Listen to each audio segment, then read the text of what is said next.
15వ అధ్యాయం.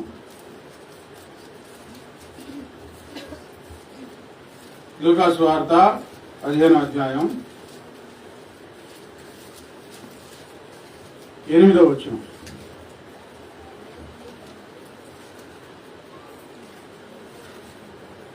ఏ స్త్రీకైనను 10 వెండి నాణెములు ఉండగా వాటిలో ఒక నాణెం పోగొట్టుకుంటే ఆమె దీపం వెలిగించి ఇల్లు ఊడ్చి అది దొరికి వరకు జాగ్రత్తగా వెతకదా?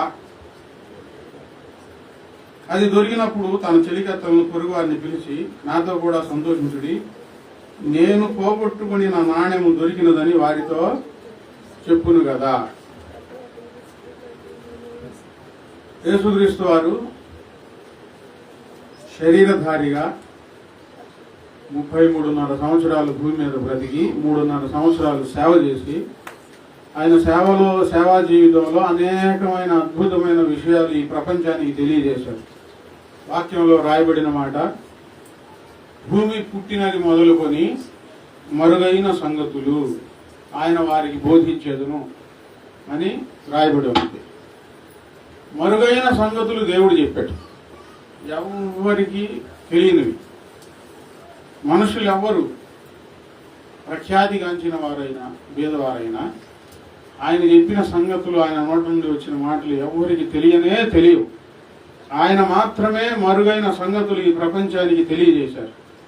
ఎందుకంటే చరిత్రకు సంగతులకు ఆయనే ఆధారం కనుక మనుషులకు తెలియదు. ఏ ప్రశ్నకైనా జవాబు యేసుక్రీస్తు వారి దగ్గర ఉన్నది. ఏ ప్రశ్నకైనా ఆయన సమాధానం చెబుతారు. క్రొత్త సంగతులు చెప్పారు. అందులో ఒక సంగతి ఇప్పుడు మనం ధ్యానం చేసుకుందాం. ఏ స్త్రీకైనాను, ఇది ఒక ఉపమానం అన్నమాట. ఆయన చెప్పిన ఉపమానంలో ఒకటి. ఏ స్త్రీకైనాను 10 వెండి నాణెములు ఉండగా వాటిలో ఒక నాణెం పోగొట్టుకుంటే ఆమె దీపం వెలిగించి ఇల్లు ఊడ్చి అది దొరికి వరకు జాగ్రత్తగా వెతకదా?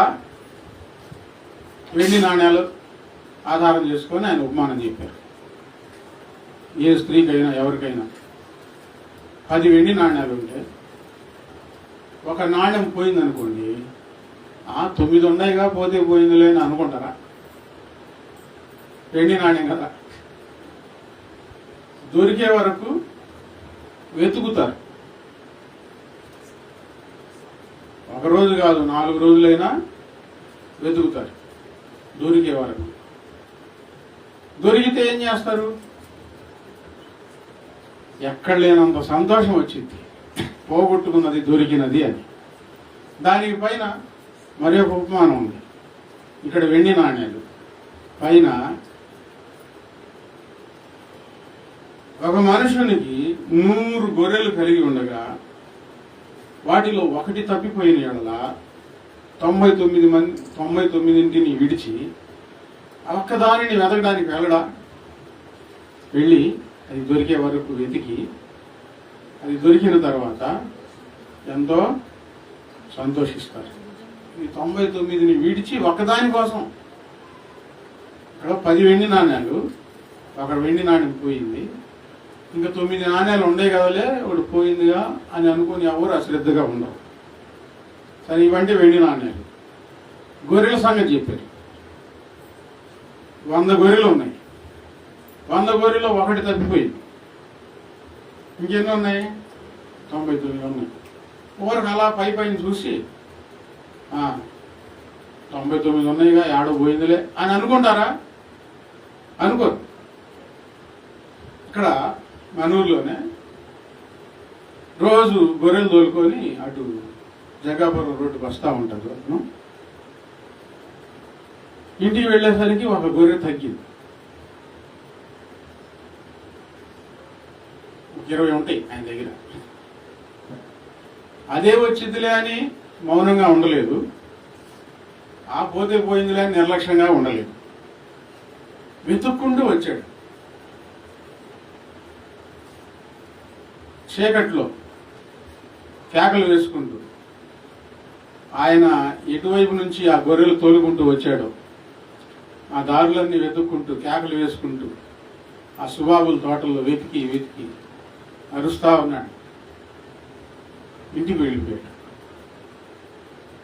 మరలా ఉదయాన్నే మరలా తిరుగుతూ ఉంటే గొర్రె కోసం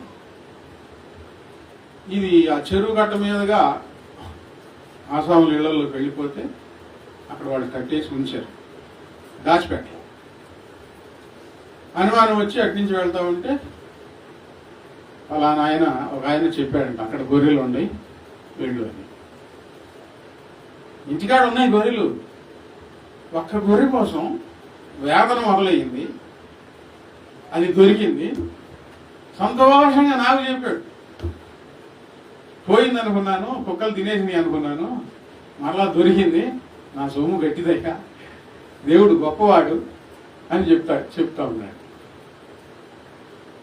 పోగొట్టుకున్నవి ఏదైనా సరే, ఇప్పుడు విలువైన వస్తువులనేమో ఎక్కువగా ఎదుగుతారు, విలువ లేని వాటినైనా సరే వెతుకుతారు, వెతకుండా అయితే ఉండరు. ఏదైనా ఎలాగూ పోగొట్టుకుంటే ఎలాగూ మరలా దొరుకుతుంది, ఎలాగూ సంపాదించుకోవాలని ఖచ్చితంగా వెతుకుతారు, వెతకుండా అయితే ఉండరు. దొరికితే ఈ 99 గొర్రెల కన్నా ఆ ఒక్క గొర్రె విషయం ఎక్కువ సంతోషం కలుగుతుంది. దొరికితే 9 వెండి నాణ్యాల కంటే ఒక్క వెండి నాణ్యం కోసం ఎక్కువ సంతోషం కలుగుతుంది. ఎందుకు? అది పోయి మరలా దొరికిందని. 3 విషయాలు చెప్తాను. ఒకరోజు నేను నా పిల్లలు ఇద్దరు ఉప్పాకు వెళ్ళాం. అక్కడ చేపలు పట్టుకోవడానికి బండి తాళం అబ్బాయి ఇస్తే జేబులు వేసుకున్నాడు. మేము పని అయిపోయిన తర్వాత ఆ చేపలు పట్టుకున్న తర్వాత రోడ్డు మీదకి వస్తే తాళం కనబడదు. చేయి పెడితే జేబుకి చిల్లుంది, మాట్లాడబా, కూర్చో. నేను అరిశాను. ఇప్పుడు ఆ బండి తాళం తీయాలంటే చాలా కష్టం, పేటకన్నా వెళ్ళాలి, ఊళ్ళో ఎవరు లేరు. అరిస్తే పట్టు వదలకుండా ఏడబోయిందో ఆ కంపల్లో ఆ ఇసుకలు ఏడబోయిందో అని అనలా. ఉండు నాన్న అని చెప్పి ఎక్కడో అనుమానం వస్తే వచ్చిన దారిని వెతుక్కుంటా వెళ్ళి అక్కడ నీళ్ళల్లో తడుగుతున్నాడు అండి. నాకు ఇంకా పాపం వచ్చింది. పైన పడితే కనబడిద్ది కానీ నీళ్ళల్లో తడిపితే ఎక్కడ కనబడిద్ది? కనపడదు అని అరిస్తే ఆగు నువ్వు ఆగని చెప్పి మళ్ళా ఆయనకి ఎక్కడైతే ఏదో జారింది అన్నట్టుగా అనుమానం వచ్చిందో అక్కడ మరలా చేయి పెట్టి తడిగితే ఆ నీళ్ళలో రాళ్ళ మధ్యలో తాళం దొరికింది. అది వెండి నాణ్యం, ఇక్కడ తాళం దొరికింది. నా కోపం అంతా పోయింది, చాలా సంతోషం వచ్చింది. ఎంత అద్భుతం, దొరికింది. మళ్ళా తాళం పోతే కష్టం కదా. దేవుని స్తుతించాం, అతని పట్టుదల కూడా నేను మెచ్చుకున్నాను. ఒకసారి చిలకలూరుపేట నుంచి విజయవాడ బస్సు ఎక్కి ఎల్లపాళ్ళు దిగాడు. ఫోన్ పోగొట్టుకున్నాడు. బస్సులో ఫోన్ పోతే దొరికిందా? కష్టమే. ఇక ఆశలు వదులుకోవడమే. ఇంట్లో ఏది అబ్బాయి ఇంకా రాలేదంటే ఫోన్ పోయిందంట, విజయవాడ వెళ్ళాడు. అప్పటికే చాలా రాత్రి అయిపోయింది. ఫోన్ పోతే బస్సులో ఫోన్ ఎట్టా దొరికిద్దని వెళ్ళాడు ఇతను అని అప్పుడు మరలా కోపడ్డాను. అర్ధరాత్రికి వచ్చాడు ఇంటికి, 11 అర్ధరాత్రికో ఇంటికి వచ్చాడు. ఆ బస్సులో ఎక్కడ కూర్చున్నాడో వేరే బస్సు ఎక్కి ఆ బస్సు నెంబర్ గుర్తుపెట్టుకొని విజయవాడ బస్ స్టాండ్కి వెళ్ళి ఆ బస్సు దగ్గరికి వెళ్ళి వెతికితే కూర్చున్న దగ్గర సీట్లో ఇరక్కపోయిందండి ఫోన్. ఎంత అద్భుతం! ఫోన్ తీసుకొని ఇంటికి వచ్చాడు. చాలా సంతోషం వేసింది. పట్టుదల దొరికింది, పోయింది, మరలా దొరికింది. చాలా అద్భుతం. ఈరోజు ఉదయాన్నే ఒక సంఘటన చదివాను, చాలా అద్భుతంగా ఉంది. ఒక ఆమె వాళ్ళ ఇంట్లో పనిచేసుకుంటూ తోటలో విలువైన ఉంగరం ఒకటి, వజ్రాలు పొదిగిన ఉంగరం పోగొట్టుకున్నారు. 2004లో. ఇంట్లో ఆయన అరుస్తాడని డూప్లికేట్ ఒకటి అట్లాంటిదే తక్కువ ఖరీదులో చేసుకొని అది పెట్టుకొని తిరుగుతుంది. పోయిందని చెప్పలా. ఈ మనసులో నా ఉంగరం ఉంది, దొరికిద్దిలే అనే సంతోషం ఉందిలే కానీ విచారం లేదు. 13 సంవత్సరాలు గడిచిపోయింది. ఎన్ని సంవత్సరాలు? 13 సంవత్సరాలు గడిచిపోతే అప్పుడు కూడా ఆమె ఆలోచన ఏంటంటే ఉంగరం ఉందిలే, దొరికిద్దిలే అని. కానీ వెతుకుతుంటే కనబడటం లేదు. వాళ్ళ ఇంట్లో క్యారెట్ మొక్కలు వేసుకుంటే వాళ్ళ పిల్లలు వెళ్ళి ఆ క్యారెట్ పీకారంటండి. క్యారెట్ మొదట సన్నగా వచ్చింది కదా వేరు, ఈ ఉంగరం లోపలికి వెళ్ళిపోతే క్యారెట్ పెరిగిన తర్వాత ఉంగరాన్ని కతుక్కుంది. క్యారెట్ కతుక్కుంది, ఇది పీకితే క్యారెట్తో పాటు ఉంగరం వచ్చింది. తొందరగా తీసుకెళ్ళి తనకు చూపించారంట ఇంట్లో వాళ్ళు. అంటే ఈ ఉంగరం నాది. ఎక్కడుందంటే క్యారెట్ కతుక్కొని బయటకు వచ్చింది. ఎన్ని సంవత్సరాల తర్వాత? 13 సంవత్సరాల తర్వాత. చాలా సంతోషం రాదండి? కొంచెం సంతోషం వచ్చిందా? గొప్ప సంతోషం వస్తుంది. పోగొట్టుకున్నది దొరికితే అద్భుతంగా ఉంది. ఆమె ఆనందానికి హద్దులు లేవు. అది ఇప్పుడు ప్రపంచం అంతా తెలిసిపోయింది. 13 సంవత్సరాల తర్వాత ఉంగరం దొరికింది. మన కొండ్రుపాడు నుంచి రోసయ్య లక్ష్మి ఇద్దరు వస్తున్నారుగా, వాళ్ళ అమ్మాయి ఆసుపత్రిలో ప్రార్థన చేస్తా ఒకళ్ళకి నేను స్వార్థ చెప్తా ఉంటే ఆమె ప్రార్థనకు రావటం లేదులే కానీ ప్రార్థన చేసుకుంటుంది. నమ్మకం ప్రభు మీద. పట్టీలు పోయినాయి అంట, వెండి పట్టీలు. ఇల్లంతా ఎదుగుతుంటే కనబట్టలేదు. మోహరించి ఏడ్చి ప్రార్థన చేసుకున్నాం, ప్రభువా నా వస్తువు నాకు దొరికేటట్లు చేయాలి. రెండో రోజు ఆ సాయంత్రం పూట తన వస్తువులు తనకు దొరికినాయంటండి. నేను వేరే వాళ్ళకి యేసుప్రభు వారి గురించి చెప్తా ఉంటే, అంకులు అసలు యేసుప్రభు ఎంత గొప్ప దేవుడు అనుకున్నా, నా పట్టీలు పోయి మళ్ళీ దొరికి నేను ప్రార్థన చేసుకున్నాను అంకులు, మళ్ళీ దొరికినాయి సంతోషంగా చెప్తున్నా. సంతోషం వస్తువు ఉన్నప్పుడు సంతోషం కాదు, వస్తువు పోయి దొరికితే ఆ సంతోషం చెప్పనా సఖ్యము కాని మహిమాయుక్తమైన సంతోషం. ఈరోజు నేను మీకు ఒక శుభ సమాచారం చెప్తా ఉన్నాను. రావటం వస్తువు వచ్చినప్పుడు సంతోషం కంటే వస్తువు పోయి మరలా దొరికితే ఆ సంతోషం 2 అంతలు మిన్నగా ఉంటుందండి. గొప్ప సంతోషం ఉంటుంది, చాలా సంతోషం కలుగుతుంది.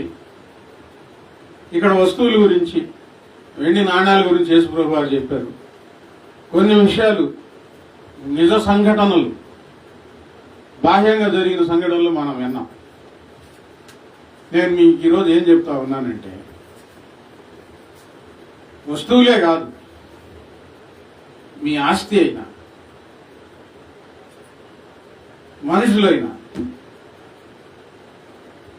ఈ మధ్య విన్నా సంగతి, 13 సంవత్సరాల క్రితం తప్పిపోయి దొరికిన తండ్రి అని, 13 సంవత్సరాలు 30 సంవత్సరాల క్రితం వెళ్ళిపోయి మరలా తిరిగి వచ్చిన బాబు అని కొన్ని వార్తలు చదువుతా ఉన్నాం.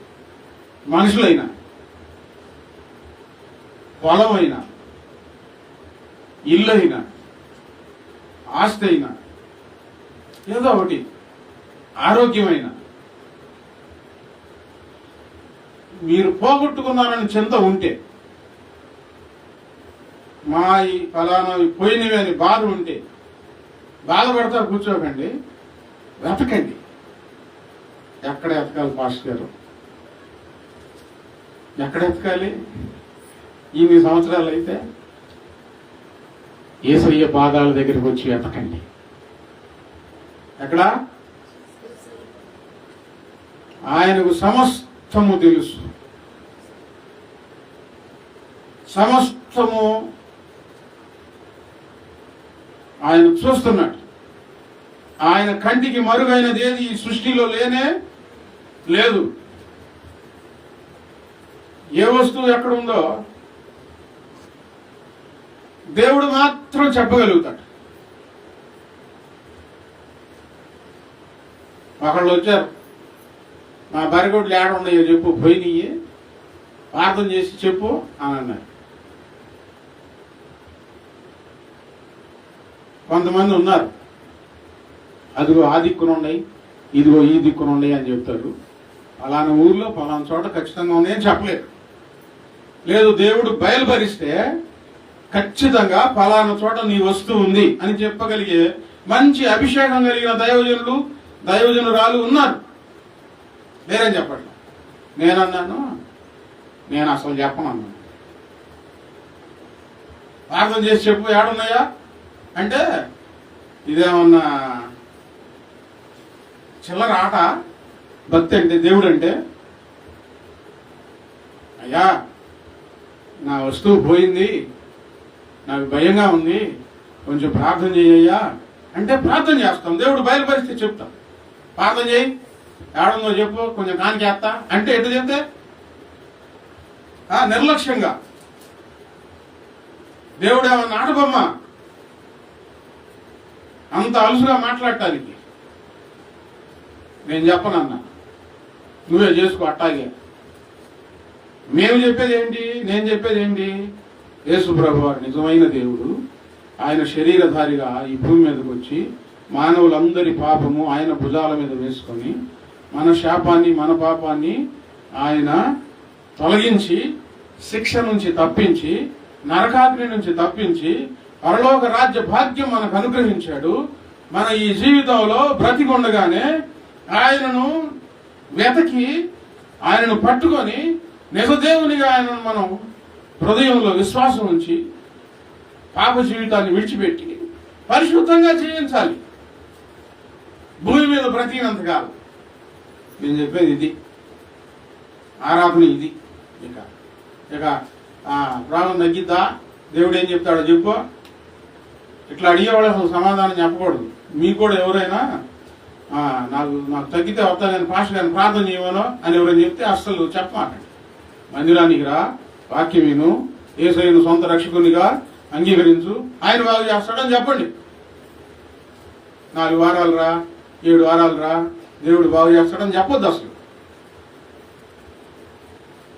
ఆయన అంగీకరించు, ప్రార్థన చేసుకో, దేవుడు ఖచ్చితంగా నిన్ను బాగు చేస్తాడు. నువ్వు పోగొట్టుకున్నది దేవుడు నీకు ఇస్తాడు. ఇలా చెప్పాలి. ఒకరోజు పేటలో మొదట పీర్ల మాన్యంలో అద్దెకు తీసుకున్నప్పుడు ముస్లింస్ మధ్య, ముస్లింస్ ఇళ్లలోనే అద్దెకు తీసుకొని ప్రార్థనలు పెట్టాం మేము. ఎవరు ఏం మాట్లాడలా, వాళ్ళు ప్రార్థన చేయించుకున్నారు. అక్కడ ఒక ఆమె వచ్చి, తల్లి వచ్చి, అయ్యా వాళ్ళ బరిగొడ్లు పోయినాయి అంట, ప్రార్థన చేయయ్యా అని బ్రతిమలాడి చెప్పి, ఆయన కూడా వచ్చాడు. అన్న ప్రార్థన చేయాలి, నా బరిగొడ్లు పోయినాయి. ప్రార్థన చేశాం.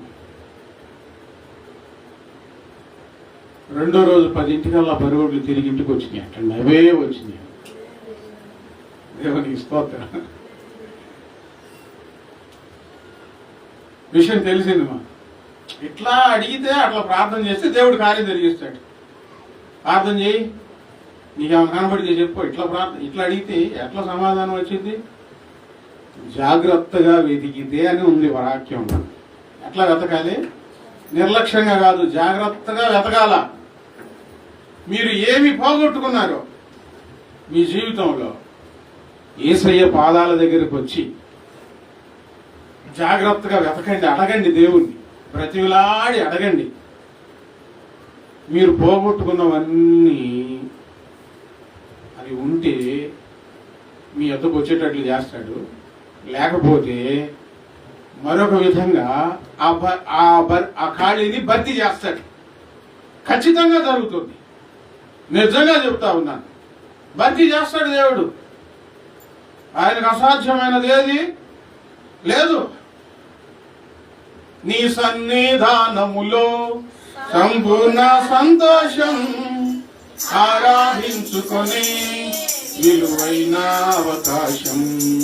నీ సన్నిధానములో సంపూర్ణ సంతోషం, ఆరాధించుకునే విలువైన అవకాశం. కోల్పోయినవన్నీ మాకు ఇచ్చుటకును, బాధల నుండి బ్రతికించుటకును. నీవే రాకపోతే నేనేమైపోదును, నీవే రాకపోతే నేనేమైపోదును. ఉండాలేనయ్యా నే బ్రతుకాలేనయ్యా, నేనుండాలేనయ్యా.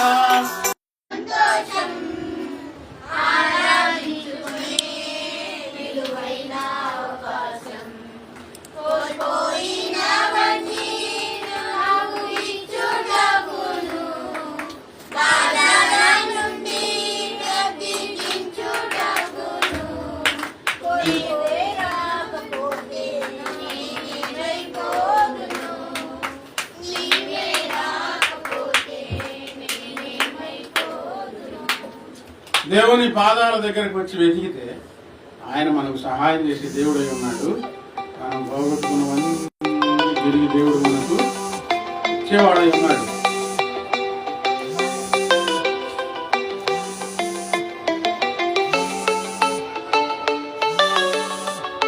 మా ఫోన్ మధ్యలో ఎంత ఆటంకం వస్తుంది చూడండి.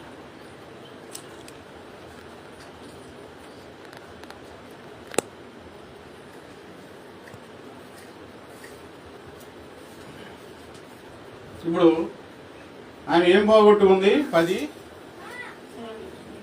10 వెండి నాణ్యాలు. చెప్పండి, 10 వెండి నాణ్యాలకు అర్థం ఏంటంటే, ఆత్మీయ అర్థం దేవుని 10 ఆజ్ఞలు. ఏంటి చెప్పండి? దేవుని 10 ఆజ్ఞలు. మోషే ధర్మశాస్త్రంలో చాలా సంగతులు ఉన్నాయి. మానవులు జీవించవలసిన విధానం చాలా సంగతులు ఉన్నాయి. అందులో ప్రాముఖ్యమైనవి 10 కమాండ్మెంట్స్, 10 ఆజ్ఞలు. 10 ఆజ్ఞలు కంఠస్థ పెట్టారా? ఎప్పుడైనా చదివారా? 10 ఆజ్ఞలు చదువుకున్నారా? నిర్గమకాండంలో 20వ అధ్యాయంలో బైబిల్ చదివి అవి చాలా ప్రాముఖ్యమైనవి. ఆ 10 ఆజ్ఞలు మనం పాటించవలసిన వారమై ఉన్నాం. 10 ఆజ్ఞలు ఎవరిచ్చారు? చెప్పండి, ఎవరిచ్చారు? మాట్లాడాలి. ఎవరిచ్చారు? దేవుడిచ్చిన మాటలండి. దేవుడిచ్చిన మాటలు వేల కొలది వెండి బంగారు నాణ్యముల కంటే విలువైనవి, మిన్నయైనవి. ఈ 10 ఆజ్ఞలు ఎవరైతే పాటిస్తారో వారి జీవితం నిండు కొండలాగా ఉంటుంది. నిండు సంతోషం అనుభవిస్తూ ఉంటారు. 10 ఆజ్ఞల్లో ఒక్క ఆజ్ఞ తప్పిపోయినా, ఒక్క ఆజ్ఞ పాటించకపోయినా వారి జీవితాల్లో నిండు సంతోషం ఉండనే ఉండదు. సగం సంతోషం. ఏంటి? నిండు సంతోషం ఉండదు.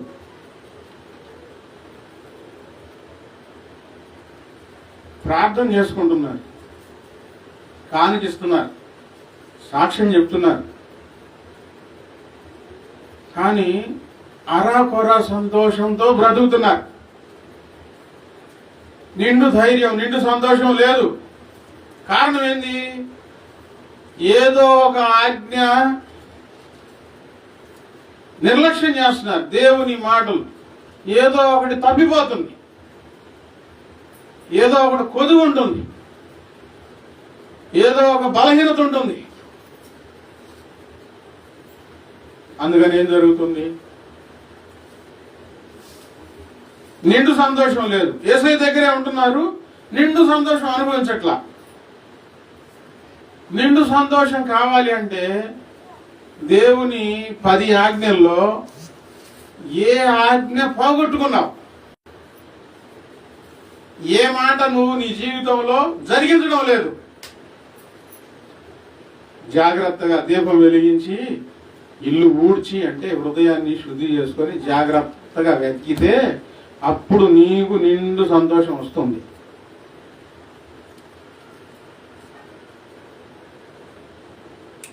అనేకులు దేవుని సన్నిధానంలో ఉండి దేవుడు నిజమైన సంతోషం ఆయన యొద్దకు వచ్చిన వారికి అనుగ్రహిస్తూ ఉంటే సగం సంతోషంతో బ్రతుకుతున్నారండి. నిండు సంతోషం లేదు, సగం సంతోషం. కారణం ఏంది? ఏదో ఒక ఆజ్ఞ నువ్వేం చేసావు, పోగొట్టుకున్నావు. అందుకని నిండు సంతోషం లేదు.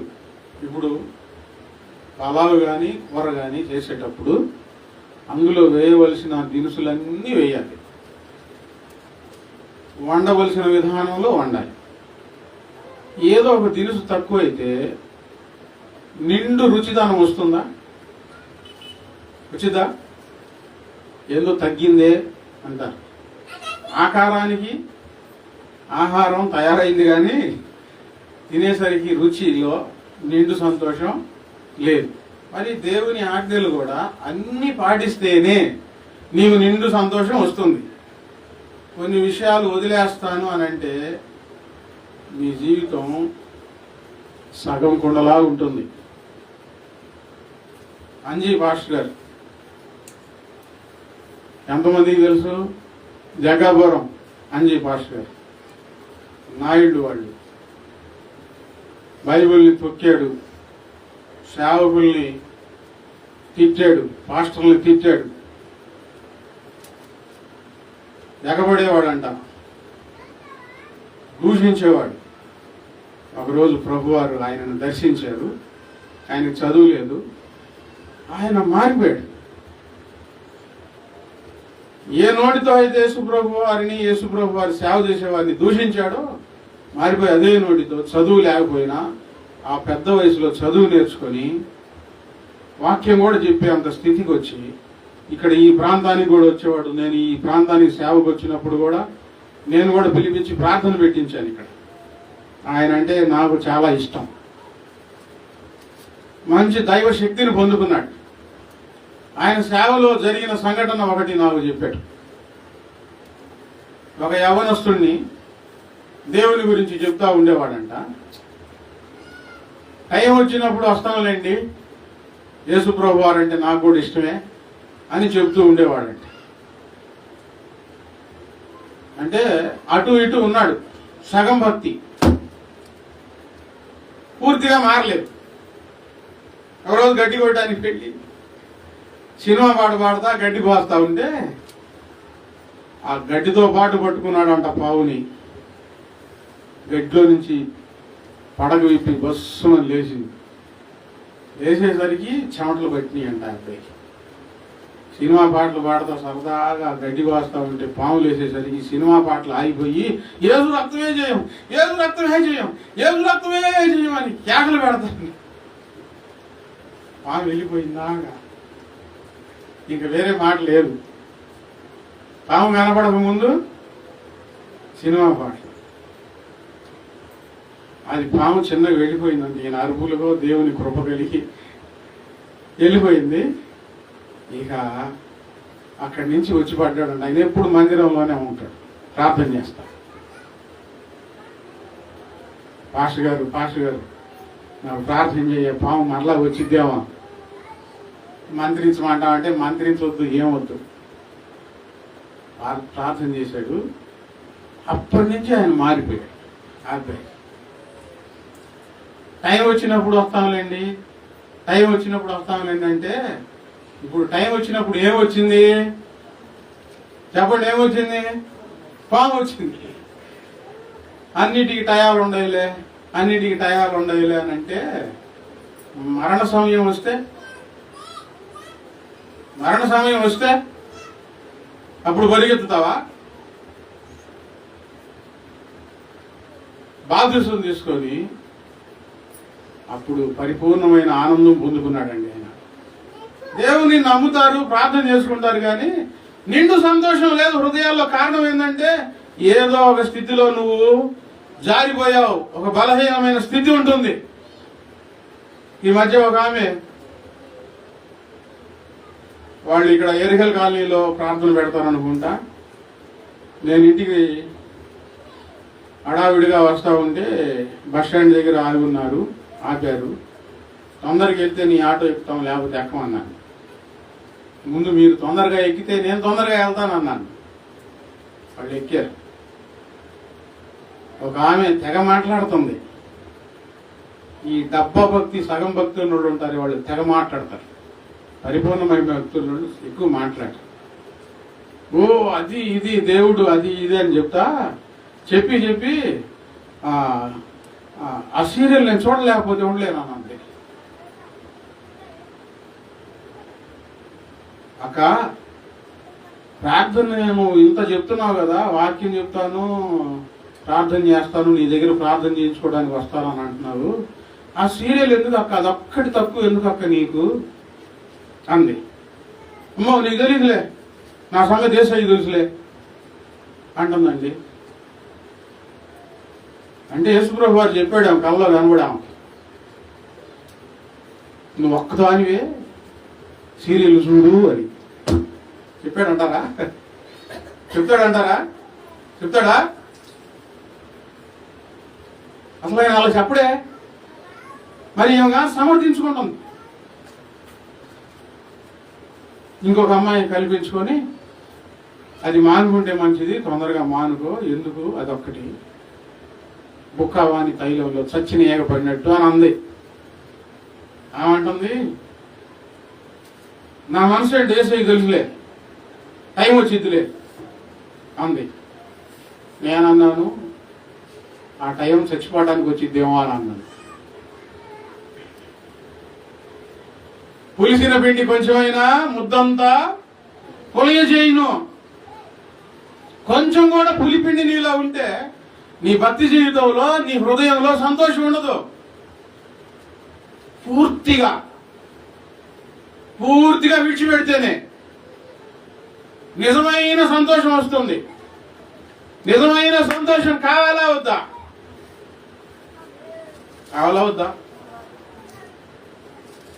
కావాలని గట్టిగా చెప్తారు. కావాలా? మరి అన్నీ నేను చెప్పినట్టు చేస్తారా? అంతా అవుతుంది. దొంగ మాట చేయలేరు. నేను చెప్పినట్టు చేయండి. ఇంతకాలం బ్రతికిన బ్రతుకులో, జీవితంలో ఎప్పుడు చూడని నిండు సంతోషం మీ జీవితాల్లో చూస్తారు. దేవునికి స్తోత్రం. నిండు సంతోషం. దేవుని ఆజ్ఞలన్నీ పాటించండి. ప్రభువారు మన కోసం పరలోకాన్ని విడిచిపెట్టి ఈ భూలోకానికి వచ్చి శరీరధారిగా అవమానాలు పొంది, బాధలు పడి, ఎన్ని హింసిస్తున్నా, ఎంత దూషిస్తున్నా మారు మాట మాట్లాడకుండా మౌనంగా ఉండి, తండ్రి మీరేం చేస్తున్నారో మీరెరుగురని క్షమాపణ అనుగ్రహించి ఆయన ప్రాణమే ఇచ్చారండి మన కోసం. ప్రాణం ఇచ్చేసేసారు. ఇప్పుడు మనం ఏమి ఇవ్వాలి ఆయనకి? ఏమివ్వాలి? నాకే కనపడదు, కొంచెం గట్టి చెబితే ఏర్పడింది. చెప్పండి, ఏమి ఇవ్వాలి? ఏమి లేదు మన దగ్గర ఇవ్వడానికి. మన జీవితం ఆయనకి ఇవ్వాలి. ఆయన చెప్పినట్టు వింటే చాలు. నేను చెప్పినట్టు వింటారా? ఎంతమంది వింటారు?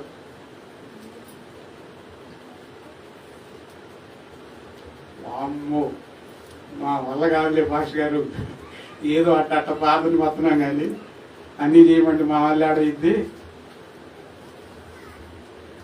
అన్ని ప్రార్థనలకు వస్తారా? ఇప్పుడేగా తలగాయలు ఊపింది, వస్తారా? అన్ని ప్రార్థనలకు వస్తారా?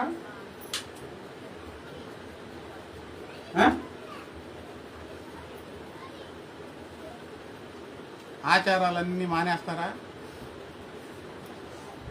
కొంచెం కొంచెం ఏం కాదు, కొంచెం పాస్టర్ అన్నీ మానేయాలిగా. నీకు నిండు సంతోషం కావాలా, సగం సంతోషం కావాలా? మరి నేను చెప్పినట్టు చేద్దాం, తల చేయలేదు. ఎప్పుడైతే బాప్తిసం తీసుకున్నానో అన్నీ వదిలేసేసాను. ఇక మా పండుగలు లేవు. యేసయ్యే పండుగ, దీని రోజు రోజు ప్రతిరోజు ఆయనే పండుగ, ప్రతిరోజు పండుగే. దేవుడు మాట్లాడితే పండుగ, దేవుడు దర్శనంలో వస్తే పండుగ, దేవుడు వాగ్దానం చేస్తే పండుగ. మనం అన్ని ఆజ్ఞలు పాటించగలిగితే నిండు సంతోషం మనకు ఉంటుందండి. కొన్ని ఆజ్ఞలు పాటిస్తే మీ జీవితంలో కొంత సంతోషమే ఉండిద్ది. ఓ సంగతి చెప్తున్నాను, నాకు పిచ్చ కోపం, మహాకోపిష్టి. బాప్తిసం తీసుకున్న తర్వాత కూడా ఎవరైనా అనవసరంగా మాట్లాడితే నేను బెదిరిస్తే అసలు ఊరుకోను. నేను బెదిరిస్తా, అసలు వెనక్కి తగ్గే ప్రసక్తే లేదు అనే స్వభావం నాది. దెబ్బలైనా తిందా కానీ వెనక్కి మాత్రం తగ్గొట్టుతుంది. పని కాడ, ఉద్యోగంలో, ఆటో నడిపే విషయంలో, ఏ పనికి వెళ్ళినా సరిగ్గా మాట్లాడితే బాగానే ఉంటుంది. సరిగ్గా మాట్లాడకపోతే మాత్రం ఏందిరా అంటే ఏందిరా అనుకొని వెళ్ళే స్వభావం నాది.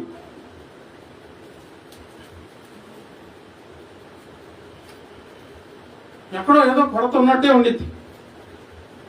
ఇద్దరు ముగ్గురు చెప్పారు, నీ కోపం అనుకో, మరి యేసయ్య పిల్లలు అట్లా ఉండకూడదుగా అని. మీకు తెలియదులే, ఎవరికి ఏం సమాధానం చెప్పాలి చెప్పాలి జనానికి అంటా ఉండేవాడిని. వాక్యం బాగా ధ్యానం చేసి యేసు ప్రభు వారి గురించి చదువుతా ఉంటే చక్కగా యేసు ప్రభు వారి గురించి రాయబడిన మాట, ఆయన దూషింపబడి బదులు దూషించలేదు, ఆయన శ్రమ పెట్టబడి తన్ను బెదిరించు వారిని బెదిరింపక న్యాయముగా తీర్పు తీర్చు దేవునికి తను తాను అప్పచెప్పుకున్ననే మాట బాగా బాగా బాగా చదువుతా ఉన్నాను. యేసు ప్రభు వారు మహాశక్తి సంపన్నుడు. ఈ ప్రపంచానికి శక్తి ఆయనే, మనుషులందరికీ శక్తి బలం ఆయనే. అంతటి మహాబలవంతుడైన దేవుడు శరీరధారిగా ఈ భూమి మీద జీవిస్తూ ఒక్కరిని కూడా బెదిరించినట్ల దాఖలాలు లేవండి. అస్సలు బెదిరించలేదు యేసు ప్రభు వారు, ఎవరిని బెదిరించలే. సాత్వికంగా సమాధానం చెప్పారు కానీ ఆయనను అవమానపరుస్తున్న వారికి సమాధానం చెప్పారు కానీ ఒక ఆయన వచ్చి ఆయన చెంప మీద పెళ్ళుమని కొడితే నేను చేయకూడని పని ఏదో, అనరాని మాట ఏదో అది చెప్పు, కాని మాట ఆడిన ఎడల నన్నేళ్ళ కొట్టుచున్నావు అన్నాళ్లే గాని నీ అందు చూస్తా నేను అనలే యేసు ప్రభు వారు. ఆయన ఎంతటి బలమో తెలుసా?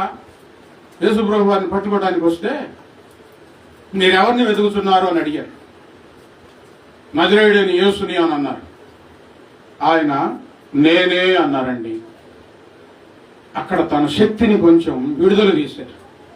నేనే అన్న మాటకు, ఆ శబ్దానికి యేసు ప్రభు వారిని పట్టుకోవడానికి వచ్చిన వారందరూ ధమేలు కింద పడిపోయారు. మాట శబ్దానికి పడిపోయారు. ఇంకా ఎక్కువ కోపం చూపిస్తే ఎలా ఉండిద్ది? ఏమైపోతారు? వచ్చిన వాళ్ళందరూ మాడి మసైపోరు. ఆయన మనుషులను ప్రేమించారు, ఎవరిని బెదిరించలేదు. నేను ఆలోచించుకున్నాను, ఆయనలో ఏ తప్పు లేకపోయినా, అనరాని మాటలు అంటూ ఉన్నా మౌనంగా తల వంచి సమాధానం చెప్పాడు కానీ బెదిరించలేదు. నాలో లోపాలు ఉన్నాయి, నేను బెదిరిస్తున్నాను మనుషుల్ని అని ఆ విషయమై ప్రార్థన చేసుకోవడం మొదలుపెట్టాను. ప్రభువా, నీకున్న ఆ మనసు నాకు కూడా దయచేయి ప్రభువా, నాకు కూడా దయచేయి ప్రభువా. నువ్వు తాలిమి చూపించినట్లు నేను కూడా తాలిమి చూపించాలయ్యా. ఈ బలహీనత నుంచి నన్ను విడిపించు ప్రభువా, బెదిరించకూడదయ్యా. నీ వలే నేను తల ఉంచాలి.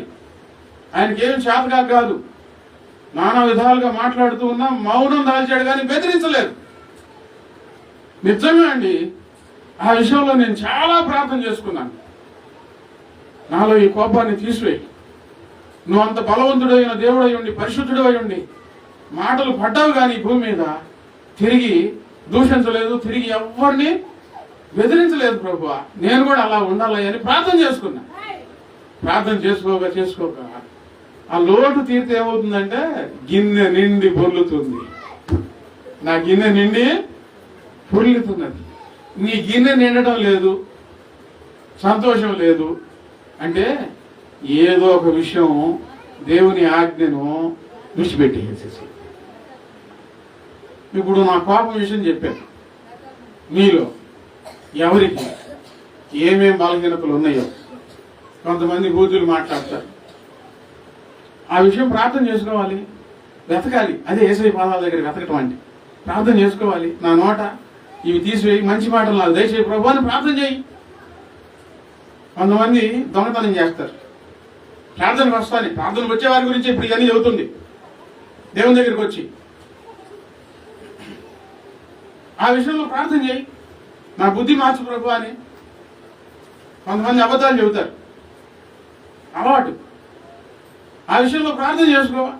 నువ్వు అబద్ధం ఆడలేదు కదా ప్రభు, అన్ని చేస్తున్నాను కానీ ఒక అబద్ధం విషయంలో నేను తక్కువ అవుతున్నాను, ప్రార్థన చేసుకో. దేవుడు సత్యమాడే పెదవులు నీకు ఇస్తాడు, నిజమాడే పెదవులు దేవుడు ఇస్తాడు, నీ నాలుకను పరిశుభ్రపరుస్తాడు. ఆ ఒక్క లోపం, ఏదో ఒక లోపం. కొంతమంది ఏ స్త్రీని చూసినా ఊరిని మోజు పడతారు. ఆ మనిషి ఎట్టా ఉన్నా సరే అదొక బలహీనత. ఏం చేయాలి ఆ విషయాల్లో? దేవుని దగ్గరికి వచ్చి నాలో ఉన్న వ్యామోహాన్ని కాల్చివేయి ప్రభువా, పరిశుద్ధమైన జీవితం నాకు దయచేయి ప్రభు అని ప్రార్థన చేయి.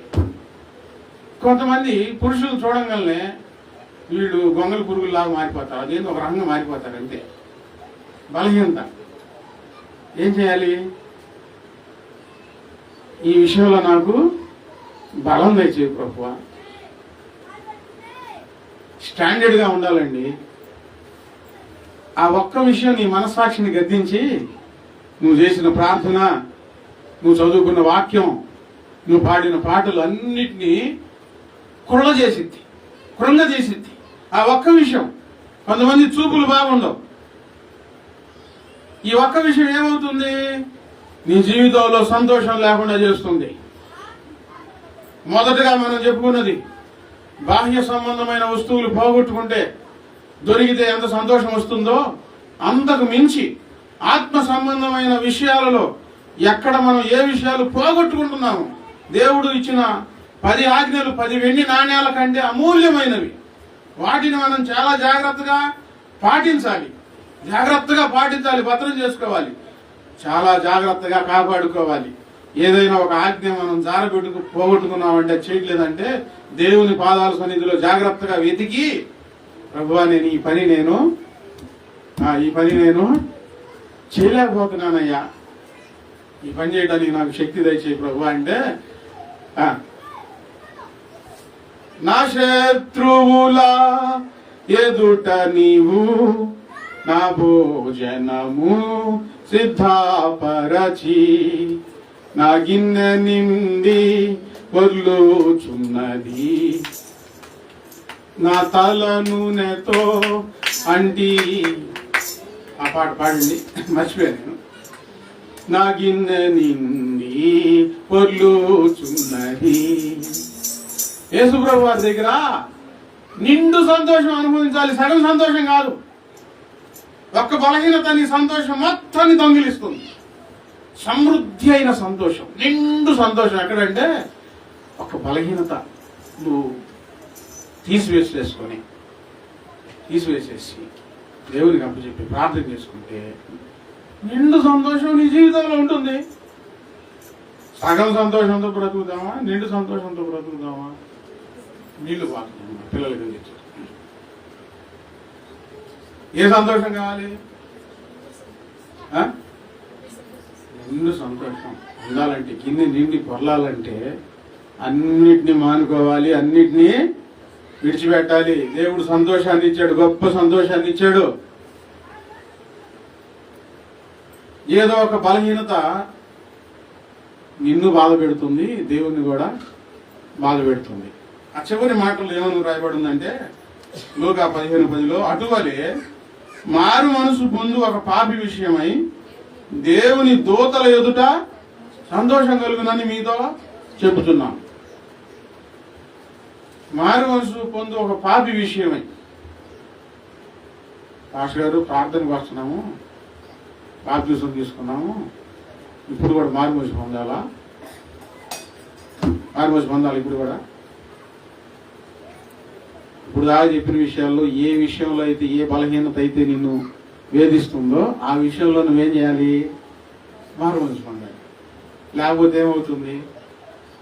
శోకం, దుఃఖం, బాధ, రోగం అన్నీ నిన్ను చుట్టుకుంటాయి ఏదో ఒక బలహీనత విషయంలో.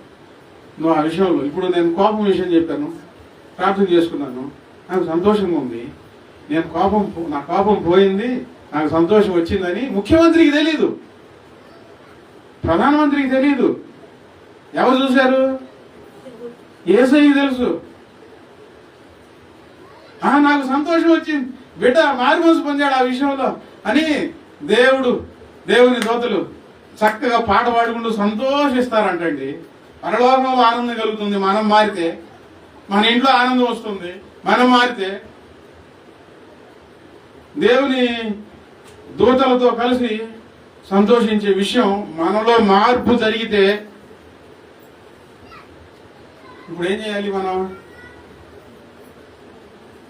ఏం పోగొట్టుకున్నామో మరలా సంపాదించుకోవడం కోసం ప్రయాసపడాలి. చివరిగా, చిన్నప్పుడు ఎలా ఉండేవాళ్ళం అండి? చెప్పండి, చిన్నప్పుడు ఎలా ఉంటారు? బాధ, దుఃఖం, భయం,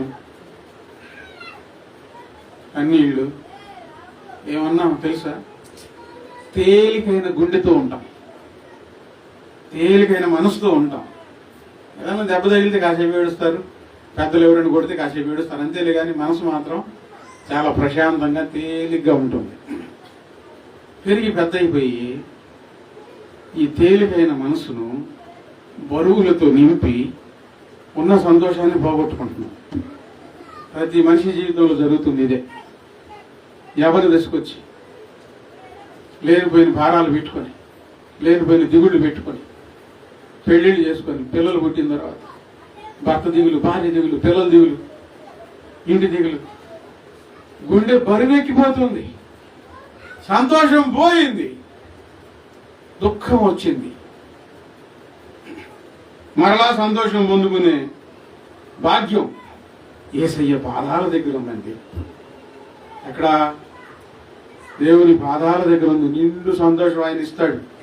యేసుప్రభువు వారు వాగ్దానం చేసిన మాట, మీరు ప్రలాపించి ఏడుస్తారు, లోకం సంతోషిస్తుంది, మీరు దుఃఖపడతారు, మీ దుఃఖం సంతోషంగా మారిద్ది. ఆ సంతోషం ఎవడు మీ యొద్ద నుండి తీయలేడు. నీ దుఃఖం సంతోషంగా మారిద్ది. ఈరోజు దేవుని పిల్లలారా, ప్రభు ఆత్మ ద్వారా ప్రేరేపించి మాట్లాడుతున్న మాటల్లో మీరు పోగొట్టుకున్న సంతోషం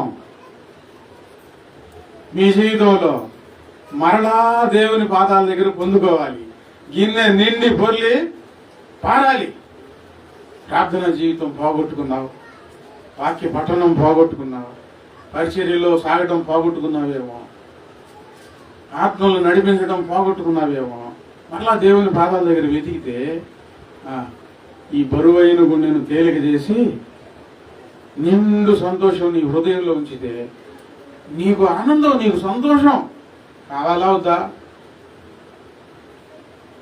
కావాలా వద్దా? వద్దా? వద్దు అంటే అలాగే ఉండండి, ఎత్తుకోవచ్చు. మీ హృదయాన్ని పరీక్షించుకోండి, మీ ఆత్మీయ జీవితాన్ని పరీక్షించుకోండి. ఏవి చేయకూడనివి చేస్తున్నారో వాటిని విడిచిపెట్టండి.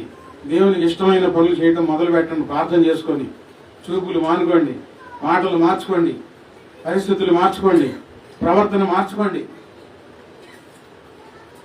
బాగా బైబిల్ వినండి, లేక చదవండి, బాగా ప్రార్థన చేసుకోండి. నీకు సంతోషం వచ్చిందనుకో, ఆ సంతోషం పొంగి పాలు పొంగితే ఏమవుతుంది? వెంటనే వాసన వస్తే రావా? నీ సంతోషం పొంగిందనుకో, నీ ఇంట్లో వాడికి వస్తుందండి. మొదట నువ్వు నింపబడాలి సంతోషంతో. కొన్ని విషయాల్లో మనుషులను బట్టి, ఇంట్లో వాళ్ళని బట్టి నువ్వు దేవుని మాటలు పక్కన పెడుతున్నావు చూసావా, అక్కడే అసలు సంతోషం లేకుండా పోతుంది. నువ్వు మొదట నిండు సంతోషంతో నింపబడాలి. ఆ సంతోషం వారిలోనికి వెళుతుంది, నీ ఇంట్లో వారిలోనికి ఖచ్చితంగా వెళుతుంది. వారు కూడా సంతోషంతో నింపబడతారు. నువ్వు భయంతో పిరిగితనంతో ఉన్నావు అనుకో, నీ భయం నీ పిరిగితనం నీ ఇంట్లో వాళ్ళలోనికి వెళ్ళిపోతుంది. నువ్వు సంతోషంగా ఉండలేవు, నీ ఇంట్లో వాళ్ళు సంతోషంగా ఉండరు, దేవుడు కూడా సంతోషంగా ఉండడు.